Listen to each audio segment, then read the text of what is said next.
All right, and once again, good afternoon, everyone. Welcome to today's webinar. We'll be going over our sales tax module. With me, Sean Taggart, I have Ian Alano, Director of Product. And as always, we will be taking questions at the end, but you can type your questions in at any time using the questions panel seen here on your GoToWebinar screen. Also, below that, we do have some handouts readily available for you guys to go ahead and start, downloading this presentation here, as well as a one-pager that goes over what we'll be talking about today, which is the M.O.M sales tax module. So to start off, we're going to give you a brief, rundown of, once again, the recent tax rulings and challenges that we've been seeing with those rulings that come in place.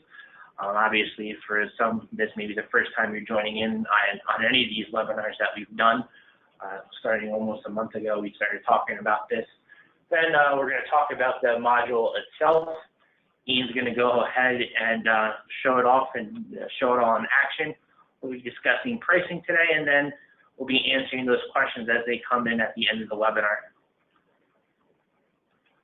So once again, talking about the South Dakota versus Wayfair trial, obviously the Supreme Court ruled in favor of South Dakota. That means that the Supreme Court decided that sales tax nexus or physical presence is not required to collect sales tax.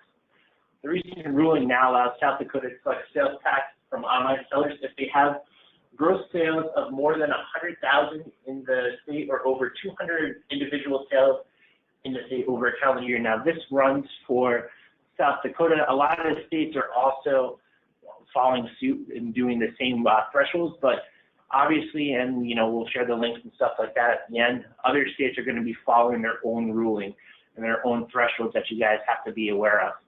So what does that mean for the rest of the states? Then, like I mentioned, sales tax can be declared by online sellers with economic nexus to collect state sales tax.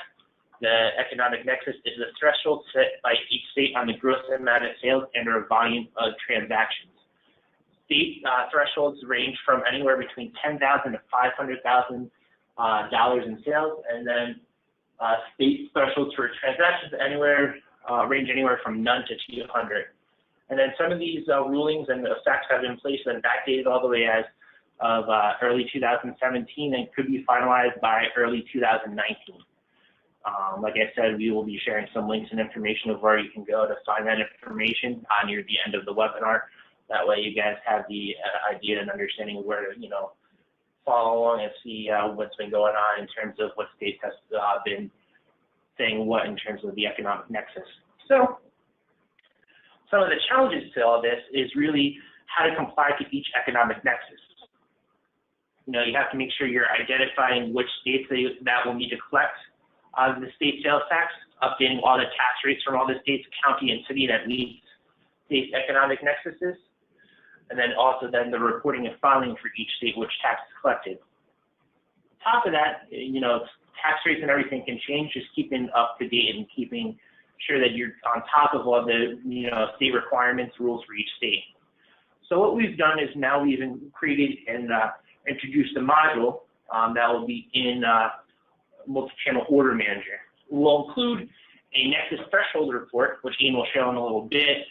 Going over the report, we'll go over the total gross sales and number of transactions per state, and then we'll give you the ability to import your tax rate feature. Contains all the updated tax rates for all your states, allows users to pick or move states that they need to collect sales tax on.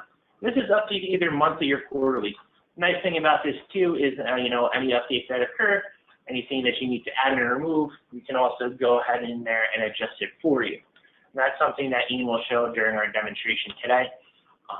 We want to make sure that you guys are fully aware if this is how we're going to handle it.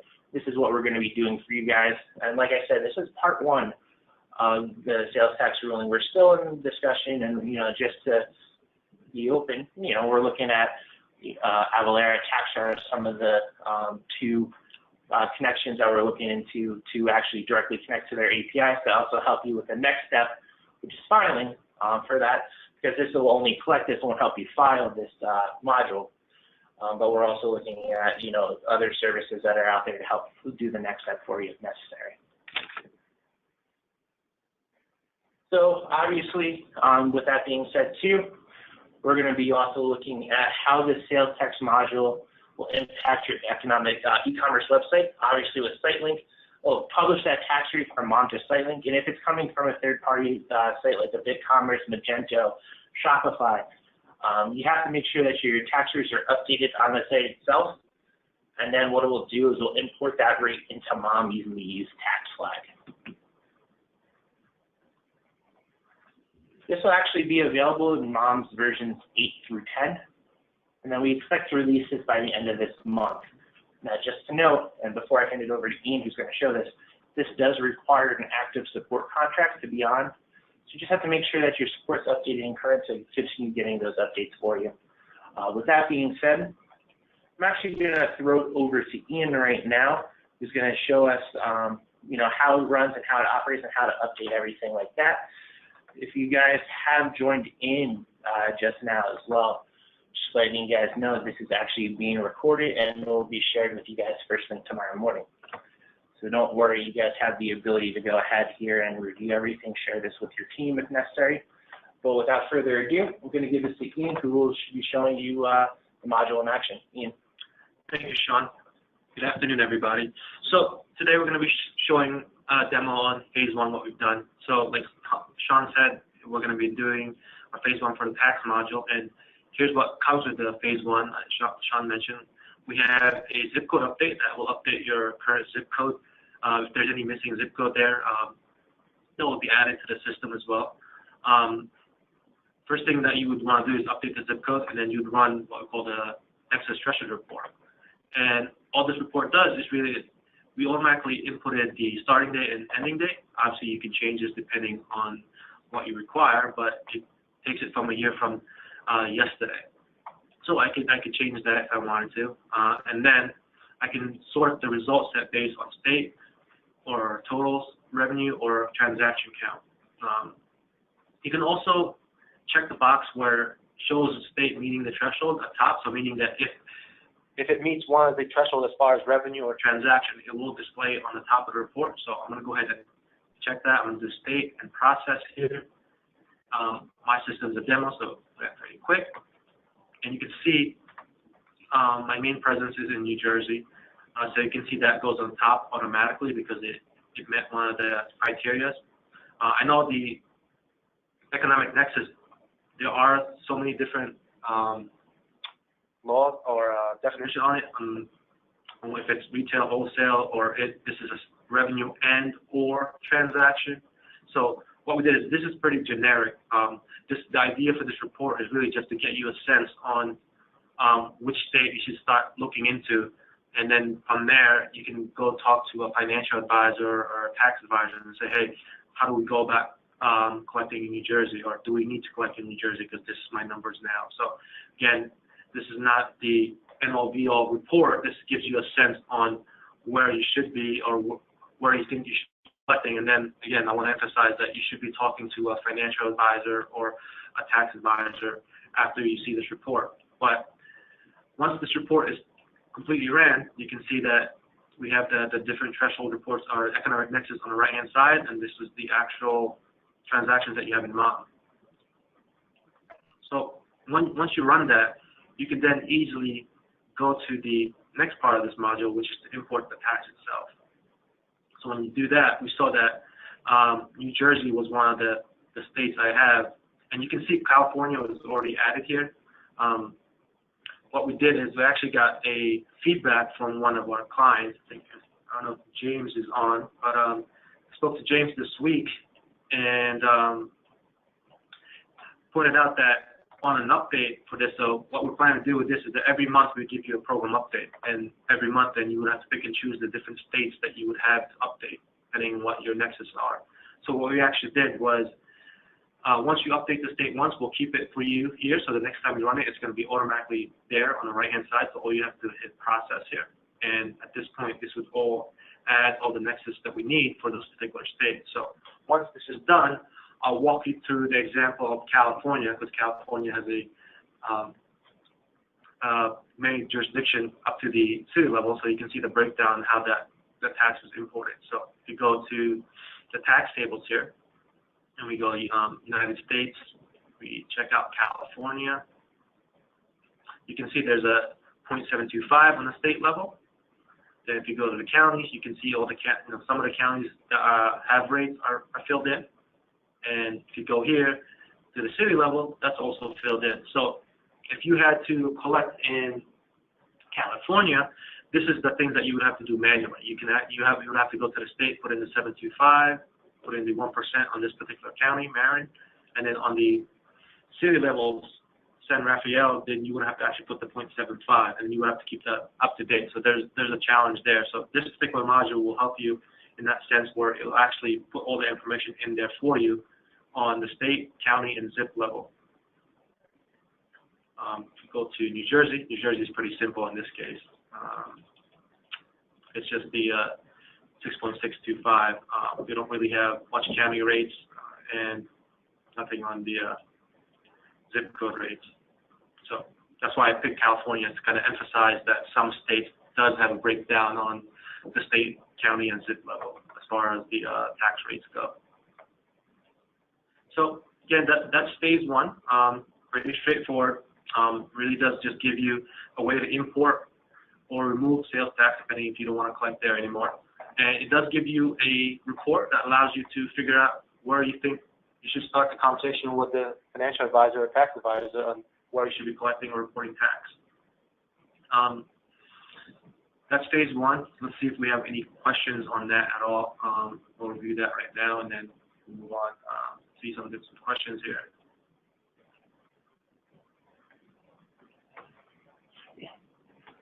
So, I mean, like Ian said, we do have a couple of questions. Bonnie, thank you for asking some questions. Now, she wants to know in the report, will it show both taxable and exempt sales, or will it only just be showing your taxable sales? Should be just the taxable sales, but I can double check that, Bonnie, with our development. But last I spoke to them, it was the taxable sales on that report, and also the number of transactions that we have for those sales. On states where shipping is exempt, is that imported also? That's from Chris. State exempt. Chris, can you elaborate on that question a little bit more? And then we did get a couple here from Tom. Once you hit Nexus for a state, are you supposed to be collecting and remitting to the state throughout the rest of the year? Yeah, I mean, Tom, to answer that question, if you actually have to look at some of the links that we have, we're going to provide, where some of the rules actually says prior 12 months, and some rules will say current calendar year. So it really depends on the state itself. But yeah, once you hit those thresholds based on the prior 12 months or the current calendar year, yes, you're supposed to start collecting tax for that particular state. And then finally, once again from Tom, how often did you say you'll be providing updates to import, and is there a cost with that? Yeah, I mean, it's going to be, there's a cost to the module, so it's an annual cost, and it will be provided every month as far as if there's any changes to the state's rates or the county rates, we'll provide that every month via a program update. And, you know, I'm just going to take my screen back real quick, and once again, thank you for showing that. Since the question of price did come up, I didn't want to mention pricing here. There is going to be an annual subscription price of $1,295. We are running a promotion right now from now until October 31st. Your first year will be $995, and then it will be the normal subscription price of $1,295 thereafter. Like I said in the beginning when we were discussing the version that's going to be available for, this is required for you guys to be on an active support contract. So feel free to reach out to your solution specialist, which is, you know, Lamont.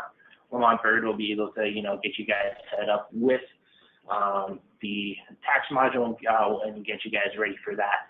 Like I said, we are looking at an end of month release for the M.O.M sales tax module. Ian, if you have any more color to that, or we'll be ready by then. Yeah, I mean, we're still targeting the end of this month, so we should be able to get a release out by October 1st on this. Currently, all development is completed, everything's checked in. It's more QA. We're actually going through a couple beta testers and seeking feedback, make sure we cover all bases and see some feedback here now that I might consider. So Again, we're doing QA now and testing, and again, working with our beta clients to get more feedback to make sure, at least for phase 1, we cover anything that might be missing. And then now we're going to take some time to answer some more of your questions. I see Chris did elaborate, and I saw you answered that. Yeah, so if you want to just to reiterate Chris's question regarding it's a tax on shipping. So basically, each state will have a rule if shipping is taxable. That is something that we will import as part of that. So yeah, depending on which state, we'll import that particular flag to say if it's taxable or non-taxable. All right. Can you keep rates imported visible but unchecked to charge for tax? That's from William. I'm not totally following that question. William, if you can give Ian and I some more clarity on your question, we'll be happy to answer that for you. And then Tom did ask in regards to the subscription, does that roll into the phase 2 implementation? No, I mean, ideally you would only use one or the other. In phase 2, we are planning to connect to a third-party tax service. At that point, you don't necessarily need the rates in M.O.M because you're going to be calling out to the tax service to actually calculate the rates and bring it back to M.O.M. However, we are putting a little feature in phase 2 where, for some reason, the API call does fail. It will do the calculation based on the M.O.M tax table. So there might be some benefits on that, but I don't know if that's enough to keep subscriptions for phase 1 when you have phase 2 already.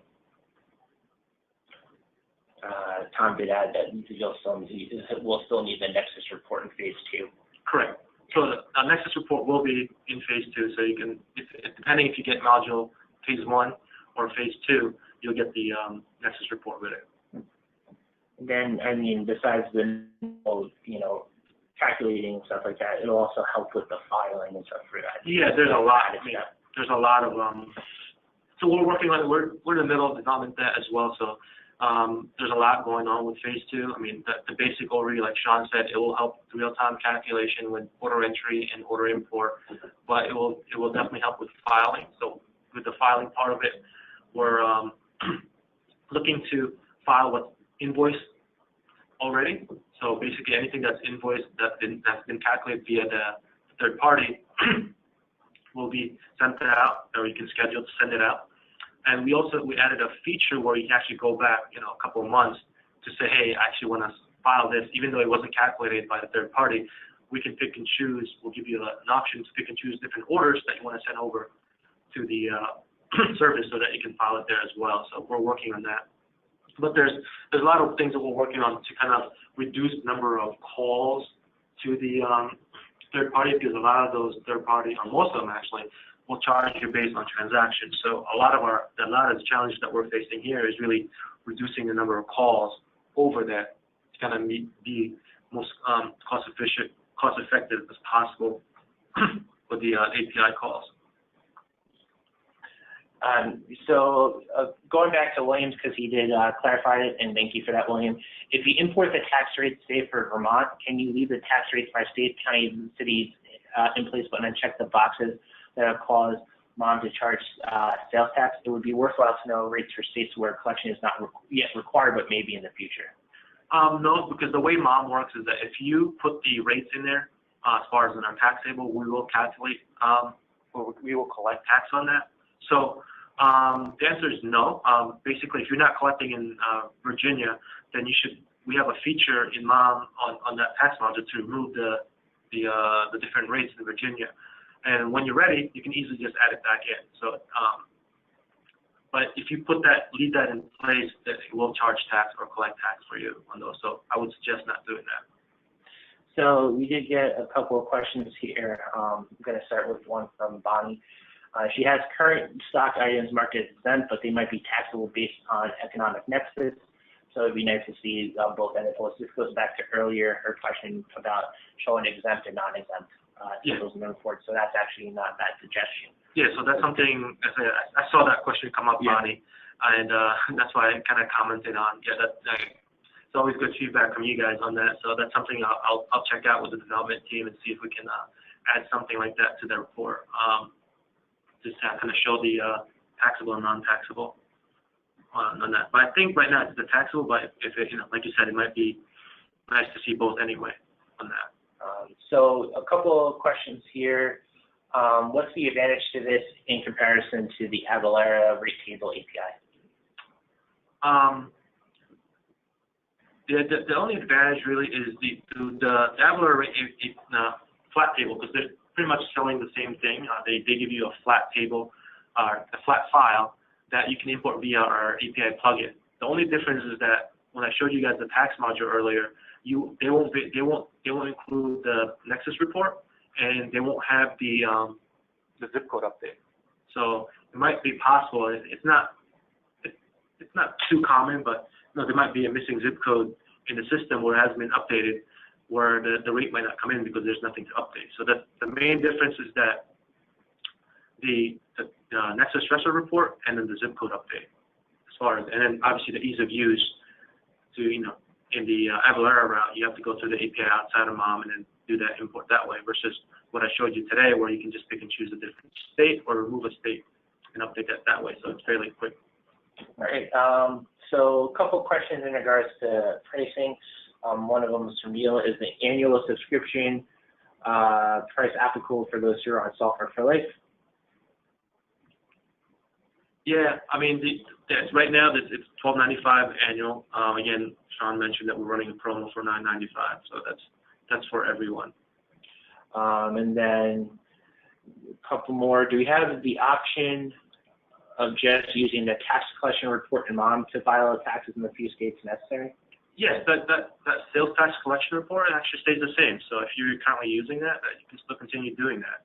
Again, we did a webinar with Avalara, right? And when we did a poll, a lot of you guys, the merchants, are really thinking that you guys are in 5 or less states. So maybe filing in phase 2 might not be something that you guys necessarily need.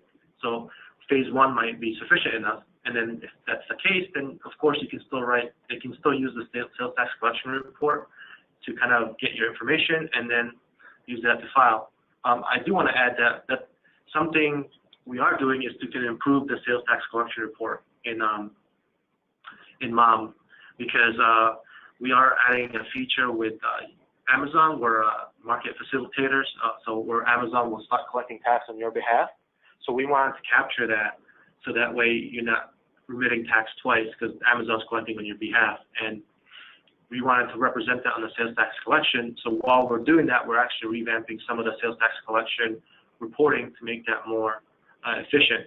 It does take a little bit longer to run, and there's a couple of things that we saw that we can improve. So we're looking to improving that. Look for that. Not this current release, maybe the next release. So that's something my team is working on to improve. Are tax rates published to the site link on MindStores by publishing store data? That's from John. Yes. So if you go with phase 1, or you go with Avalara, where you import the tax rate, it is still importing our own tax table. So it's the same thing as you would, once you have that in the tax rate tables in M.O.M, you can take that and publish that to SiteLink. Seeing a lot of questions about timing for phase 2. Sure. We're still targeting phase 2 around probably mid-November to early December is the time frame I'm looking at, with all the development still needs to be done and the testing that we need to do. But we are starting to develop that now, so that the timing right now probably late Q4, probably something around there. And then obviously some questions about pricing for phase 2 are being asked, and I know as Ian you mentioned you answered that question off the conversation here, but that's still something that's being discussed right now in terms of pricing for phase 2. Yeah, that's still being internally discussed. I mean, we're trying to be sensitive because we know that there's pricing on, you got something that you have to pay on the tax charge side, also on the Avalara side. So that's something that we're discussing, see how we can approach that. Regarding the phase 2, that won't be an annual fee. That's actually a one-time module fee. That's not a subscription like phase 1, where we're providing the updates for the actual tax rates. Phase 2, all we're doing is assigning you guys a module that will connect to a third party, and then at that point we will send all the information to the third party where you can do the filing and the reporting that you might need. Just the only thing that to point out there is just the additional maintenance charge attached to that module. That's the only thing you would have to worry about. Other than that, can the tables be updated while users are in M.O.M? It can be. I'd rather not do that because if it's the order hasn't been invoiced yet, it might recalculate the tax, and at that point you might either undercharge or you might have to charge again the customer. So I would suggest that you do the updates to tax when everybody's out of the system, there's no orders being taken, and then do the update, complete that, and then you can have everybody back in if you're doing that during the day. But I would suggest maybe doing the end of the day, run that, and then next morning you'd be good to go. Lastly, have we thought about making the Nexus report available to all, as it will help companies determine if they need to add phase 1 or 2? We have not. That's an interesting concept there, Bonnie. So we definitely, I'll bring that up to the management team. That's something we can consider.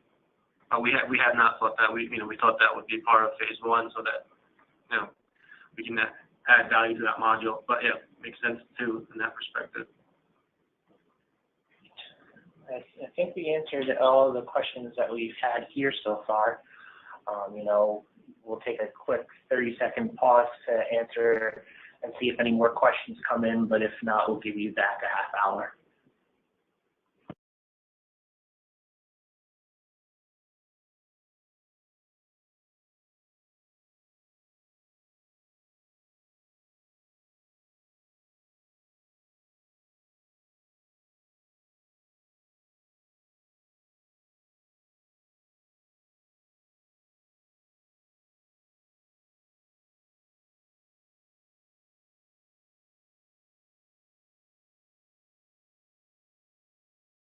All right, a couple more questions came in.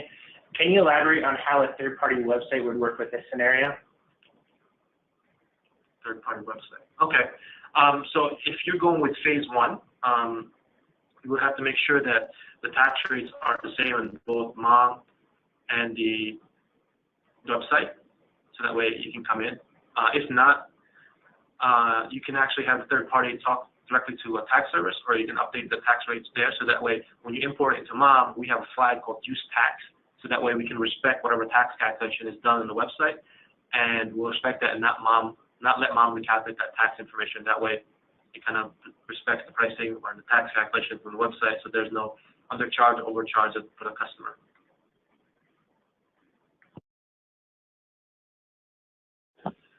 We've had trouble with M.O.M being inconsistent in rounding taxes. Example, it will round down when the order is placed for a drop ship. Once it's dropped, M.O.M will want to add a penny in taxes.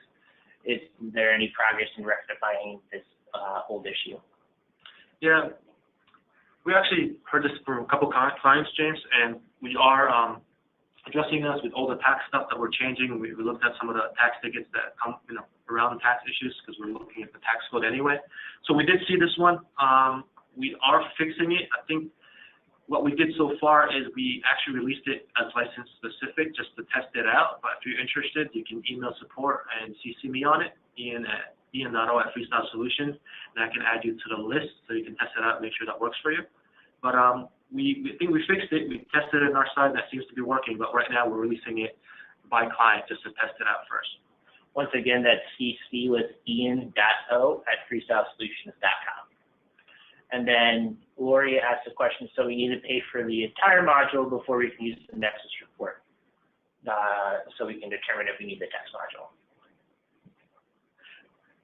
Yes, that's correct, Lori. I mean, Bonnie did made some suggestions there as far as making it available to everybody without the tax module, so that they can determine if they can use it for they need phase 1 or phase 2. So that's something I'll take back to my management team and discuss to see if that's something that we can do for you guys.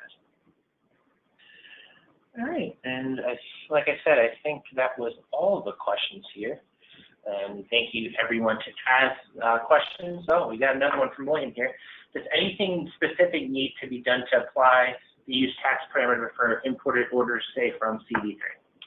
I have not spoke to I think it's Ben over there yet, William, but they would have to make sure they adjust that import that they have to mark the use tax, and then pass in the S tax, the I tax, and the C tax if they broke it down by state, county, and zip. but they need to make sure they pass that flag down so that we don't have M.O.M recalculate. I don't know what the tax tables they have on CV3, so if they're the same, then you don't have to do that, but there might be a slight doubt that they might not be the same, then I would suggest talking to Ben over there and asking him to use the use tax. But I have not directly connected with Ben and let him know that. All right. And then Brian did ask, I assume you can still manually enter the tax rates into M.O.M instead of importing? Yes, you can definitely do that. Again, all the module does is take all the different states, jurisdictions that you might have for, let's say, California, and then import that tax for you. So then you can still have the flexibility to do that yourself.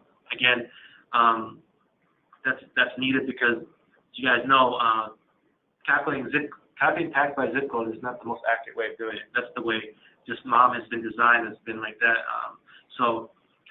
Sometimes the tax might not be totally accurate. So then we give you a flexibility added in the tax table. And then if that's still not working, then that's where phase 2 will come in, because now we're actually calling a tax service and then calculating not based on zip code but the actual street address, and that will give you a much better or much accurate result versus the way we do it now with the zip code. Okay, cool. And then, so we wanted to thank everyone for attending today. Obviously, feel free to ask myself or Ian more questions. You can email us directly at marketing@freestylesolutions.com. Ian, you shared his direct email if you want to email him directly as well, ian.o@freestylesolutions.com, but you can email the marketing box and we can forward it over appropriately. Once again, like we said, this will be available at the end of this month, September, with the first year running a special promotion from now until October 31st for the first year at $995 and then $1,295 thereafter. If you have any additional questions, feel free to ask. This will be delivered to your inbox tomorrow morning, so be on the lookout for that in terms of a copy of this webinar. And then, once again, you can download today's handout of the slide deck and also our one-pager about this. Thank you guys so much for attending, and we'll speak soon.